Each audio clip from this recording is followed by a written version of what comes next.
Queen Camilla gave a quiet order, one she thought no one would question.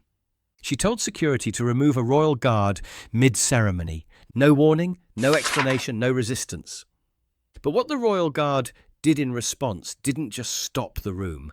It rewrote the chain of command, because this wasn't just a soldier. This was a man placed there by the late Queen herself, armed with a protocol no one had dared invoke.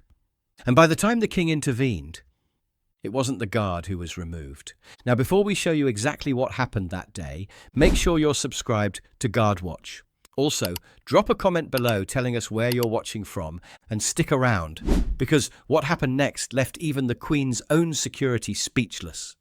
The chandeliers of Lancaster House caught the light like scattered diamonds, throwing golden shadows across marble floors that had witnessed centuries of power plays. Tonight felt different, though. This wasn't just another diplomatic reception. This was the evening that would determine whether Britain's post-Brexit cultural agreements with France would move forward or collapse entirely.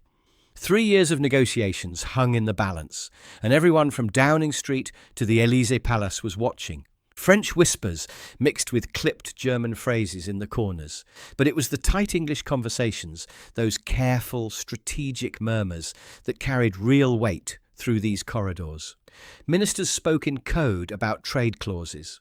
Ambassadors exchanged knowing glances about tomorrow's headlines. Even the serving staff moved with unusual precision, understanding that any misstep tonight could ripple across 2 continents. Lance Sergeant Rhys Mallory stood at the central archway like he'd been carved from stone. 6 feet of Coldstream Guards, perfection, red tunic pressed to knife-edge sharpness, white crossbelt gleaming, that unmistakable bearskin towering above eyes that had seen too much. His rifle rested diagonally across his chest, and pinned to his left breast was a single ribbon most people wouldn't recognize: the Operational Service Medal for Afghanistan. No flashy decorations, just proof he'd served where it mattered. But what the guests couldn't see was the small scar on his left temple, barely visible beneath the bearskin's shadow, a souvenir from the day he'd pulled 3 wounded soldiers from a burning Land Rover in Sangin. Or the way his right hand bore a slight tremor that only appeared during moments of extreme stress, a reminder of the IED blast that had taken his hearing for 6 months. These weren't ceremonial wounds. They were proof of a man who'd served where protocol meant staying alive, not standing pretty. This wasn't his usual post. Guards didn't stand inside diplomatic receptions. They held the perimeter, watched the gates, kept the world at bay. But here he was, positioned right at the threshold between the corridor and the grand ballroom, like someone wanted him seen. The order had come that morning through channels that bypassed his regiment entirely. A sealed directive, hand-delivered, bearing a signature he hadn't seen since before the coronation. What made it stranger was the timing. Just 3 days earlier, Mallory had been scheduled for rotation to Edinburgh Castle, a comfortable posting that would have kept him away from London's political theatre for months. Then, suddenly, overnight, his orders changed. No explanation, no consultation with his commanding officer. Just new papers marked Priority Revision, and a car waiting outside his barracks at dawn. His commanding officer, Colonel Hendricks, had seemed as surprised as anyone. "Bloody unusual, Mallory," he'd muttered while reviewing the revision orders. "Haven't seen priority directives move this fast since—" He'd paused, studying the signature block. "Well, since Her Late Majesty's final months. Someone upstairs wants you specifically in that spot tonight." The colonel had pulled him aside privately before departure. "Listen carefully, Sergeant. This isn't routine ceremonial. Someone's testing boundaries tonight, and you're either the solution or the catalyst. Either way, you represent more than just the regiment, understood?" Mallory had understood perfectly. In military terms, he wasn't just a guard, he was a chess piece someone had moved deliberately into position. He didn't ask questions, that wasn't his job.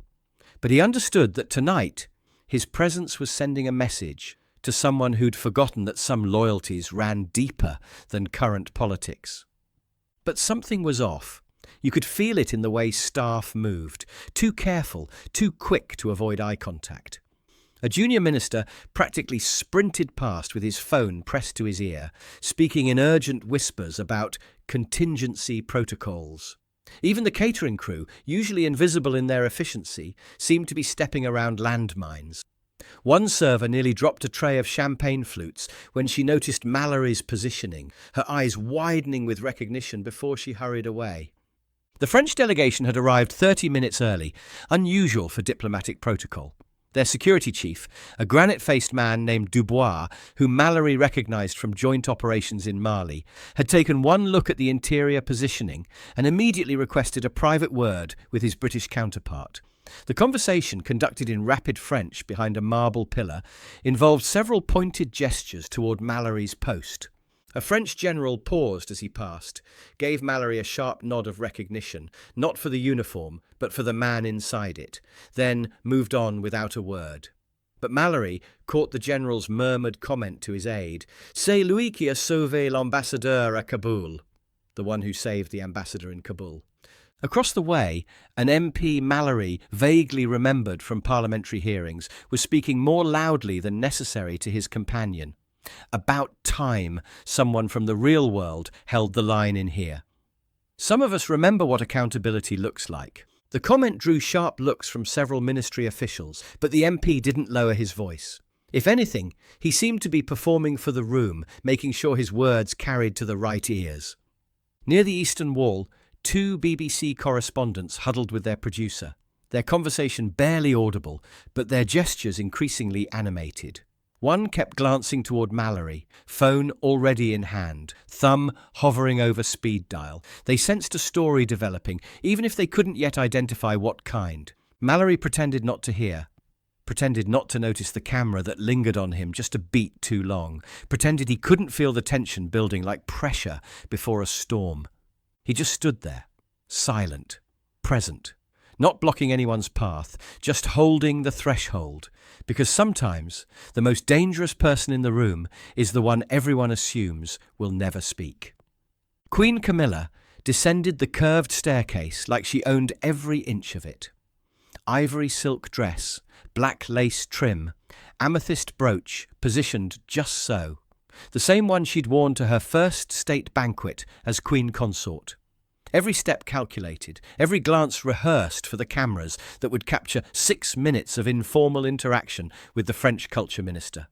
She had her lines ready: cross-channel friendship, Brexit resilience, the enduring bond between Shakespeare and Voltaire. She had delivered them so often they came out on autopilot.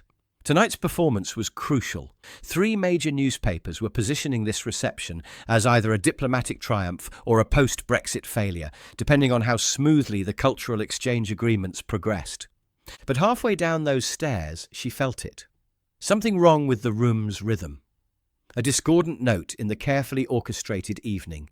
Her gaze swept the corridor until it caught on that splash of scarlet at the archway. A guardsman, posted indoors. Tall, rigid, silent under that imposing bearskin hat. She stopped mid-step, causing her aide to nearly bump into her. "Who placed him there?" The words came out sharper than intended. Porter, her aide-de-camp, who'd survived 2 royal households through perfect timing and strategic silence, followed her stare. "Household division, ma'am. Internal rotation for ceremonial continuity." Camilla's eyes narrowed. He wasn't on yesterday's layout. Porter hesitated. He'd reviewed that layout personally. She was right. More troubling, he'd specifically asked about interior security arrangements after the recent incident at the Danish embassy, where a protester had infiltrated a similar reception. The answer had been clear. Exterior perimeter only, no interior ceremonial posts. Yet here stood proof that someone had changed the plan without consulting her office. "I'll inquire," he offered. But she wasn't listening anymore. Her focus had locked onto that figure at the threshold, and something cold was settling in her chest. She knew that face, or what she could see of it, beneath the bare skin's shadow. Windsor walkabouts, remembrance ceremonies, always there, always steady, always just close enough to the late Queen to matter. Elizabeth had trusted him, not personally, never that, but functionally, in ways Camilla had never quite understood. She remembered the day of Elizabeth's final public appearance, how the Queen had paused in front of this same guard, leaned slightly forward, and whispered something no one else could hear. His response had been the barest nod, but something had passed between them, an acknowledgement that spoke of years of unspoken understanding. And now here he stood, planted in the middle of her evening, like a monument to a reign that was supposed to be over, like a reminder of loyalty that predated her authority. "Move the press to the antechamber," she said, voice dropping to ice. "I don't want their backdrop to be a relic from the last reign." Porter nodded quickly, already signalling the camera crew. But even as they repositioned and the French minister adjusted his entrance, Camilla kept glancing back toward that archway. The guard hadn't moved, not even an inch, and the longer he stood there, the more she felt something she hadn't experienced in years. Not fear exactly, not shame. Just watched, by someone she couldn't control. Midway through the reception, while the French delegation admired Crown art acquisitions and the string quartet played a restrained Clair de Lune, Camilla made her move. Not obviously, she was too practiced for that. Instead, she drifted through conversation clusters like smoke, stopping to compliment the culture minister here, offering a cool smile to a regional commander there. Each pause calculated, each line delivered with perfect timing. But her route wasn't random. 3 times she'd attempted to position herself where Mallory wouldn't be visible in photographs. 3 times the official photographer had shifted angles, seemingly unaware that he was consistently including the scarlet figure in background shots. Either through remarkable coincidence or careful coordination, every major photo opportunity of the evening was being framed with the Coldstream Guard in view. The French Minister of Culture, Dubois, had even commented during their conversation, "The guard there, very impressive bearing. Is he part of tonight's ceremonial protocol?" The question seemed innocent enough, but Camilla caught the knowing look he exchanged with his aide, as if they'd been briefed to expect something, and each step brought her closer to the man in red. The Belgian ambassador's wife, known for her photographic memory and love of palace gossip, positioned herself near the archway with obvious intent. She'd witnessed the last confrontation between Camilla and palace protocol 3 months ago, when the Queen Consort had tried to dismiss her personal protection officer over a scheduling dispute. That had ended quietly, behind closed doors. This felt different, more public, more precarious. Finally, Camilla arrived. He still hadn't moved. 2 camera phones were discreetly aimed in their direction now, one from a junior French diplomat who'd pulled his device with the smooth motion of someone comfortable with covert photography. Another from the BBC producer who'd positioned herself with a clear sightline. Whatever was about to happen, it wouldn't remain private. Camilla positioned herself barely a foot away, close enough that her voice wouldn't carry, but her presence would register like a physical force. "You're in my line of sight." She delivered it with that clipped aristocratic dryness that passed for dismissal in royal circles. The message was crystal clear: your scenery, not a person to be seen. Mallory didn't respond verbally, but he did something worse, a single nod, barely perceptible, purely ceremonial in its precision. Not acknowledgement of her authority, just recognition of her presence, followed immediately by dismissal through silence. To anyone watching, it looked respectful. To Camilla, it was an insult, wrapped in perfect protocol, like being handed a rule book by someone who already knew you hadn't read it. She stared at him for another beat. His face remained unreadable beneath the bearskin's shadow. A flicker of real irritation crossed her features. "We'll have him repositioned," she announced to the air beside her. Her security detail, always present but never obvious, perked up. One earpiece blinked with activity. "He's unnecessary," she added, already walking away. Nobody heard her directly, but those who mattered understood. She didn't just want him moved. She wanted him gone. Because in a palace built on protocol, the most dangerous rebellion isn't loud. It's when someone reminds you, without saying a word, that you don't actually write the rules. The order moved through channels the way power flows in palaces, quietly, with just enough friction to warn those paying attention. Inspector Hayden Shaw, Camilla's lead security officer, received the directive through his inner comms, a clipped message from her aide-de-camp, phrased with characteristic royal obliqueness. Request repositioning of the interior Coldstream placement. From the Queen directly. Shaw didn't blink, just pressed his earpiece and whispered, acknowledged. Then added, Mallory, Lancaster House threshold, verify access class and authorization level. The pause that followed was the kind of silence that doesn't happen in palace operations unless someone just stepped on a wire. Then, subject logged under Directive 7A, legacy designation. Full clearance. Override protocol pending. Shaw straightened. He knew what that meant. Directive 7A wasn't ceremonial routine. It was posthumous instruction from Queen Elizabeth II herself, signed during the uncertain months between her reign and Charles's formal coronation. Only a handful of personnel had ever been listed under it. Protection officers who'd taken bullets for royals, diplomatic security who'd diffused international incidents, and a select few guardsmen who'd earned the late Queen's personal trust through actions that never made official reports. Mallory was one of them. Shaw keyed his mic again. Proceeding with removal. Authorization in progress. Another pause, longer this time. Then came a voice Shaw didn't recognize. Senior enough to bypass normal chains of command. Inspector Shaw, this is Palace Operations Central. Directive 7A supersedes Queen Consort Authority in ceremonial venues. However, you are encouraged to proceed diplomatically. Palace Events Office will provide clarification shortly. Translation. We can't legally stop you, but you're about to step into a constitutional minefield. Proceed at your own career risk. Shaw glanced toward the ballroom. Mallory was still there, still motionless, still watching. Around the corridor, several observers had noted the increased radio chatter.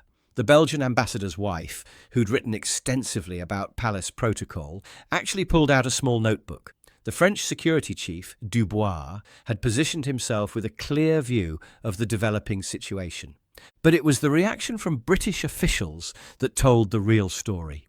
Sir Geoffrey Morrison, a veteran of 3 different royal households, and currently serving as Deputy Master of the Household, had emerged from the antechamber with the kind of controlled urgency that suggested he'd just received a call he'd been dreading. He approached Shaw directly, his voice pitched low but unmistakably firm. Inspector, I have just spoken with Buckingham Palace Operations. Directive 7. Protocols remain active until formally rescinded by the Sovereign. The Queen Consort's authority does not extend to legacy security designations. He paused, letting the words sink in.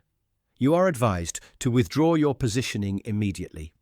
Shaw felt his jaw tighten. This wasn't just about one guard anymore. This was about who actually held constitutional authority in transitional periods. Morrison's intervention meant someone very senior had made a decision to push back against Camilla publicly, in front of foreign diplomats who would report every detail to their governments. Near the main reception desk, 2 private secretaries were engaging in rapid, whispered consultation over their phones. One was clearly speaking to Downing Street. Shaw caught fragments about constitutional precedent and potential parliamentary questions. The other seemed to be coordinating with palace press officers, already preparing damage control for whatever was about to unfold. This wasn't going to be quiet. This was about to become an international incident with constitutional implications that would ripple through tomorrow's headlines across Europe. Shaw glanced toward the ballroom. Mallory was still there, still motionless, still watching. He gave a subtle hand signal to his 2 nearest men, one behind a floral display, another posing as floor staff. They moved with practiced precision, appearing casual as they flanked toward Mallory's position. Not fast, not obvious, just deliberate. A few observers tracked their movement. A retired Grenadier Guards general, the Belgian envoy's wife who'd written a book on British pageantry, people who recognized deviation even when wrapped in formality. Shaw approached last, hands visible, posture relaxed. Mallory still hadn't moved. The 3 men formed a loose triangle at the archway, left flank, right rear, Shaw, direct front. No words yet, no contact, just presence. Mallory's gaze stayed fixed ahead, but Shaw caught it, a flicker beneath the bearskin. Awareness, not fear or confusion. Calculation. Then Mallory's hand moved slightly toward his tunic. The movement was so small, the flankers missed it entirely. But Shaw saw everything as Mallory's left hand slipped into his scarlet tunic's interior fold and withdrew a flat leather case. Small, square, worn. The kind of thing that might have been dismissed as a notebook or citation wallet, except for the embossing. Gold, deep, old. And centred, the unmistakable raised crest of Queen Elizabeth II. Mallory spoke for the first time that evening. His voice wasn't loud, didn't need to be. Per Her late Majesty's Standing Directive 7A, I am not to be removed from ceremonial post unless by sovereign command. The words came out flat, matter of fact, like reading a weather report, but they landed with the kind of quiet finality that stops protocol dead. Shaw inhaled slowly through his nose. One flanker blinked. The other took a barely perceptible half-step back. Mallory held the leather case at 45 degrees, just enough for Shaw to read the secondary seal stamped inside. An oblong blue countermark from Palace Operations Liaison, dated 6 months before Elizabeth's death. Not ceremonial, not decorative. Legacy protocol, activated only for monarchical ambiguity, high-risk optics, or succession challenges. Most guards never saw one. Fewer carried them. Shaw didn't study the document long. He understood immediately. "Camilla's not the sovereign," Mallory added after a beat, voice still level. "Not yet. And not here." Shaw raised his hand to his comms. "Stand down. Verification confirmed. Do not proceed." Both flankers eased away from formation. No words exchanged. Just military recognition that they'd hit an unexpected wall. Mallory returned the case to his tunic with the same precision as holstering a weapon. No blink, no smirk, just stillness. Shaw lingered another moment. He knew exactly what had happened. The guard hadn't raised his voice, hadn't pushed back, hadn't moved from post. With a single sentence and a 6-year-old directive, he'd just checkmated a queen. For 5 seconds, nobody moved. Then Shaw stepped back. Not retreat, but recognition. He was no longer operating where normal hierarchy applied. Behind him, one flanker opened a discreet channel to Central Security. "Confirmed Directive 7A, authority verified. Request immediate Palace Events Office guidance." The reply came slower than expected. "Stand by. Do not proceed. Camilla's aide has been notified." Down the corridor, Porter was already receiving whispered updates from a uniformed attaché. His brow tightened as Camilla finished speaking with 2 envoys and moved toward a photographic display. She didn't wait for explanation. "Has he been moved?"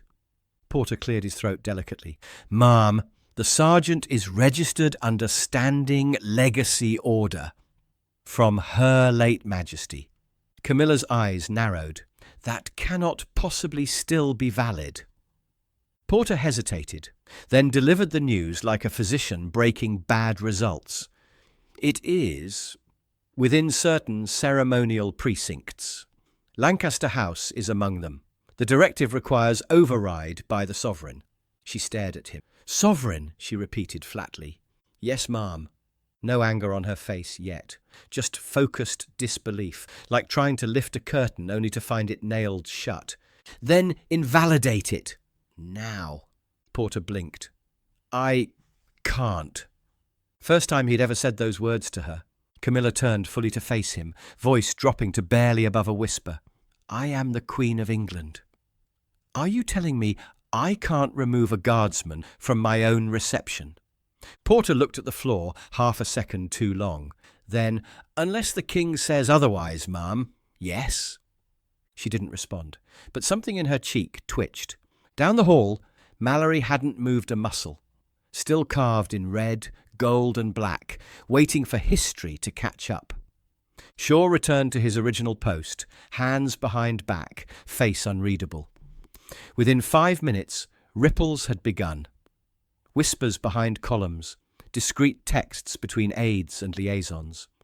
Guests sensing shift without knowing why. The Queen had given an order, but the guard was still standing. He arrived without fanfare, no trumpets, no announcement, not even the soft chime of a footman's cane. Just a hush, rippling through the ballroom, like wind through leaves. That sudden awareness when the centre of gravity shifts. King Charles III stepped in from the southern corridor, flanked only by a senior equerry and private secretary trailing half a pace behind. No guards, no press, just presence. Conversation stopped mid-sentence. Glasses were quietly set down. The string quartet, sensing something, faded into gentle pause. Even those who hadn't seen him enter felt it, that temperature drop that comes when power arrives without warning.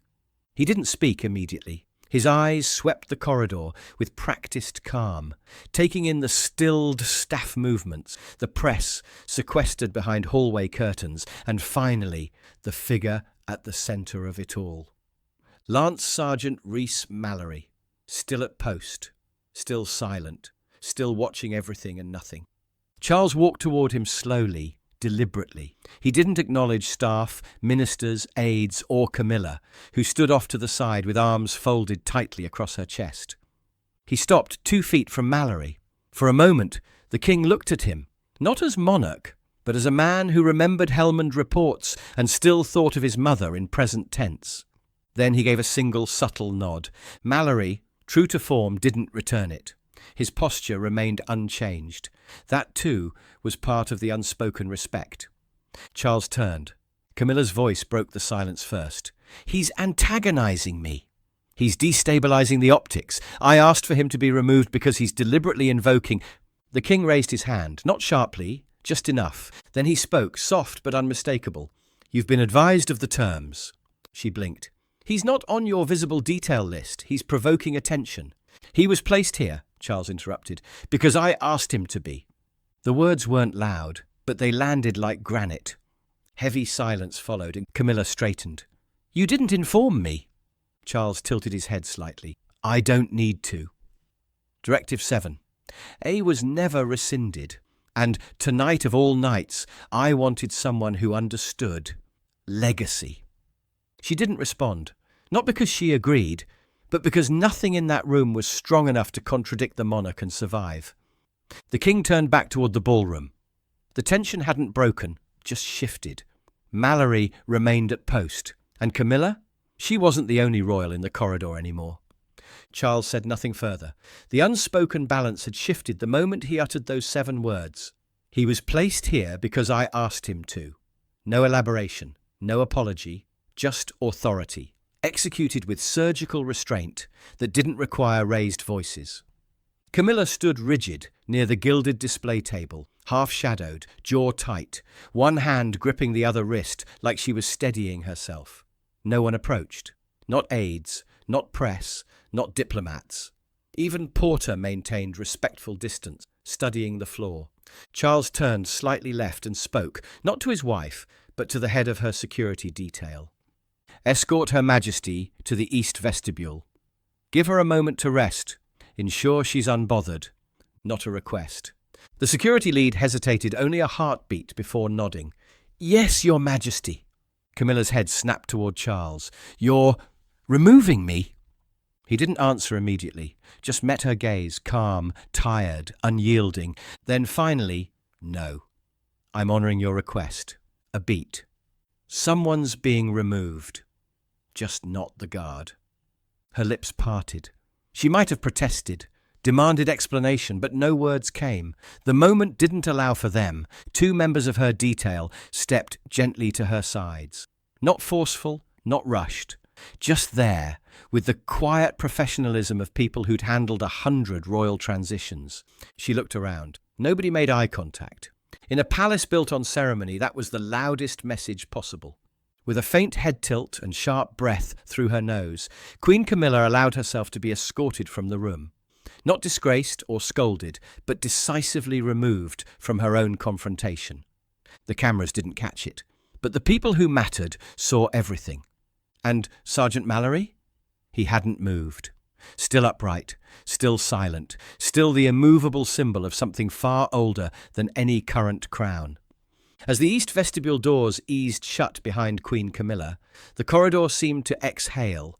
Not relief exactly, more like equilibrium returning. One of those invisible shifts in ceremonial gravity that only tradition-steeped observers could feel, but the ripples were already spreading beyond Lancaster House. The Belgian ambassador's wife had her phone out, fingers flying across the screen as she sent encrypted messages to contacts at Le Soir and the Telegraph. 3 sentences that would appear in tomorrow's diplomatic columns, couched in careful language about interesting developments in palace protocol and questions about transition-era precedents. The French culture minister, Dubois, had excused himself for a brief call to the Élysée Palace.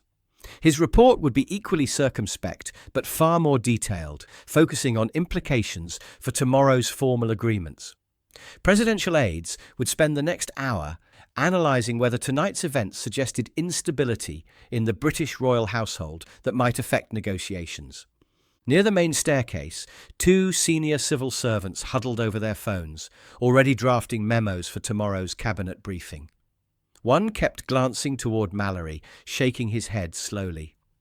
"Constitutional precedent," he murmured to his colleague. "Someone's going to have to explain this to Parliament." The orchestra picked up its second movement. Conversations resumed in low, polite voices. Hors d'oeuvres passed by as though nothing had happened. But the air was different now, clearer, calmer.